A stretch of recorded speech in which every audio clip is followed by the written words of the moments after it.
নির্বাচনের তারিখ ঘোষণার পরই দেশে অস্থিতিশীল পরিস্থিতি তৈরির চেষ্টা করছে ফ্যাসিস্টরা, এমন অভিযোগ করেছেন বিএনপির কেন্দ্রীয় নির্বাহী কমিটির স্বেচ্ছাসেবক বিষয়ক সম্পাদক মীর শরফত আলী সপু। দুপুরে মুন্সিগঞ্জের সিরাজদি খান উপজেলার মুস্তফাগঞ্জ মাদ্রাসায় জুলাই আন্দোলনে নিহত শহীদদের রুহের মাগফিরাত কামনায় আয়োজিত দোয়া মাহফিল শেষে সাংবাদিকদের সঙ্গে আলাপকালে তিনি এই অভিযোগ করেন।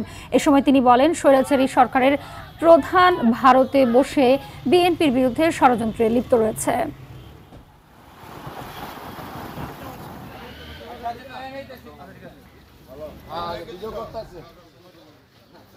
যেহেতু নির্বাচনের তারিখ ঘোষণা হয়ে গিয়েছে, ফেসিবাদটা চলে গিয়েছে, কিন্তু ফেসিবাদের দোসররা বাংলাদেশে এখন রয়ে গিয়েছে।